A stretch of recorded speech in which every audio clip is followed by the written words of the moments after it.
வணக்கம் நண்பர்களே, நான் Manikandan. This is Mani's travels with hope. இது மாதிரி தொடர்ந்து பல வீடியோக்கள் வரப்போது. அதுக்கு நீங்கள் செய்ய வேண்டியது எல்லாம் நம்ம சேனலில் சப்ஸ்கிரைப் பண்ணி ஆதரவு கொடுக்க வேண்டியது மட்டும்தான். இன்றைக்கி இந்த வீடியோவில் நம்ம பார்க்கக்கூடிய விஷயம், ஒரு 2 நாட்களுக்கு முன்பாக நம்ம ஒரு வீடியோ போட்டிருந்தோம். அதாவது பொள்ளாச்சிக்கு புதிய பயணிகள் ரயில் வர இருக்கிறது பாலக்காடு வரைக்கும் அப்படின்ட்டு. அது பகல் நேரத்தில் வந்தால் நல்லாயிருக்கும் அப்படின்னு கூட நம்ம வீடியோ போட்டிருந்தோம். ஆனால் ஏமாற்றமான அறிவிப்பு தான். ஆனாலும் அதுலேயுமே ஒரு சந்தோஷமான விஷயம் வந்திருக்கிறது.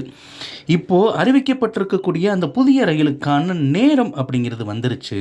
ஆனால் எந்த ரயிலுடைய பெட்டிகளை பயன்படுத்தி அந்த ரயில் இயக்க போகிறாங்க அப்படின்னா, பாலக்காட்டில் இருந்து எர்ணாகுளம் வரைக்கும் செல்லக்கூடிய பயணிகள் ரயிலின் பெட்டிகளை பயன்படுத்தி இயக்க போகிறாங்க. அப்படிங்கிறதுனால நம்ம பொள்ளாச்சியிலிருந்து டைரெக்டாகவே எர்ணாகுளம் வரைக்கும் போகிறதுக்கான வாய்ப்பு அப்படிங்கிறது கிடைத்திருக்கிறது, அதுவும் பயணிகள் ரயிலில். பொள்ளாச்சியிலிருந்து செவ்வாய் மற்றும் புதன் ஆகிய நாட்கள் தவிர மற்ற 5 நாட்கள் காலையில் 5:15 மணிக்கு இந்த ரயிலானது புறப்படும். பாலக்காடு பயணிகள் ரயிலாகத்தான் புறப்படும். அங்கே பாலக்காட்டுக்கு 7 மணிக்கு போனதுக்கு அப்புறம் ஒரு 20 நிமிஷம் அங்கே நின்றுட்டு திரும்ப 7:20 மணிக்கு புறப்பட்டு 11:15 மணிக்கு பகல் எர்ணாகுளம் போய் சேரும் அப்படின்னு அறிவிப்பு அப்படிங்கிறது இருக்கிறது. அதே மாதிரி ரிட்டன் டைரக்ஷன்லையும் வழக்கமாக 2:45 மணிக்கு கிளம்பக்கூடிய இந்த பாலக்காடு ட்ரெயின் பாலக்காட்டுக்கு வந்து சேரக்கூடிய நேரம் 6:35 மணி.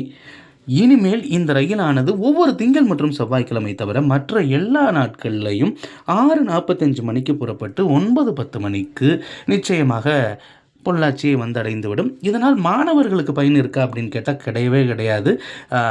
தோட்டத்துக்கு வேலைக்கு போகிறவங்க, ரொம்ப சீக்கிரம் போகணும் அப்படின்னு நினைக்கிறவங்களுக்கு மட்டும்தான் இந்த ட்ரெயின் நிச்சயமாக பயனுள்ளதாக இருக்கும். பகல் நேரத்தில் எதிர்பார்க்கப்பட்ட அந்த ரயில் பகல் நேரத்தில் கிடைக்காம கிடைச்சிருக்கு. ஆனால் தேவையான நேரத்தில் கிடைச்சிருக்கா அப்படின்னு கேட்டால் நிச்சயமாக கிடையாது. ஏனிக ஒரு புதிய ரயில் பொள்ளாச்சியிலிருந்து எர்ணாகுளம் வரைக்கும் இயக்கப்படுவது ஓரளவு ஆறுதலான விஷயம்தான். நிச்சயமாக இந்த ரயிலை நாம் பயன்படுத்தி கொள்ள முடியும். இந்த வீடியோவில் நான் கொடுத்த தகவல்கள் உங்களுக்கு போதுமானதாக இருந்திருக்கும் அப்படிங்கிற நம்பிக்கை எனக்கு இருக்கிறது. அடுத்த வீடியோவில் பார்ப்போம். நன்றி.